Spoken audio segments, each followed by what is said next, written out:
আসসালামু আলাইকুম। আমি আশরাফুল ইসলাম আমিন। স্বাগতম জানাচ্ছি নতুন আরো একটি ভিডিওতে। এই মুহূর্তে দেশের এক ভিন্ন পরিস্থিতি চলতেছে। গতকালকে রাত ১২টা পর্যন্ত আমরা দেখেছি যে মৃত্যুর সংখ্যা ছাড়িয়ে গেছে ১০০ প্লাস। চিন্তা করতে পারতেছেন যে মৃত্যুর সংখ্যা ১০০ প্লাস। এখন হয়তোবা আরো হওয়ার আশঙ্কা রয়েছে। সম্মানিত দর্শক ভাইরা, তার মধ্যেই রাতে এক ভিন্ন সুসংবাদ দিয়েছে হেফাজত ইসলাম। হেফাজত ইসলামের প্রধান আমির আল্লামা মহিবুল্লাহ সাহেব এই বিবৃতি দেন। তারা ছাত্রদের সাথে সকল মত প্রকাশ করেছে এবং দেশের বিভিন্ন জায়গা থেকে জনগণকে ঢাকায় এসে জড়ো হওয়ার জন্য নির্দেশ দিছে।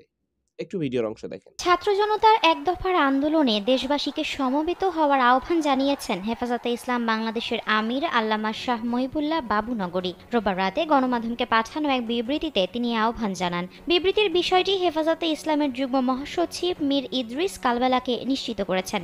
বিবৃতিতে তিনি বলেন, দেশের ছাত্র জনতা সোমবার এক দফার ঢাকা চলো কর্মসূচি দিয়েছে।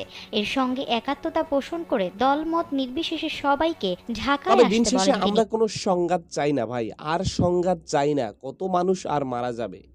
আমরা সরকারের কাছে বিনীত অনুরোধ করতেছি বিষয়টা যেন খুব শিগগিরই ভালো করে যেকোনো পর্যায়ে হোক তারা যেন মীমাংসা করে। তো এ হচ্ছে টোটাল বিষয়। তো আজকের ভিডিওটি এখানেই শেষ করতে চাই। দেখা হবে নতুন অন্য কোনো ভিডিওতে। সবাই ভালো থাকবেন। আসসালামু আলাইকুম ওয়া রাহমাতুল্লাহি ওয়া বারাকাতুহু।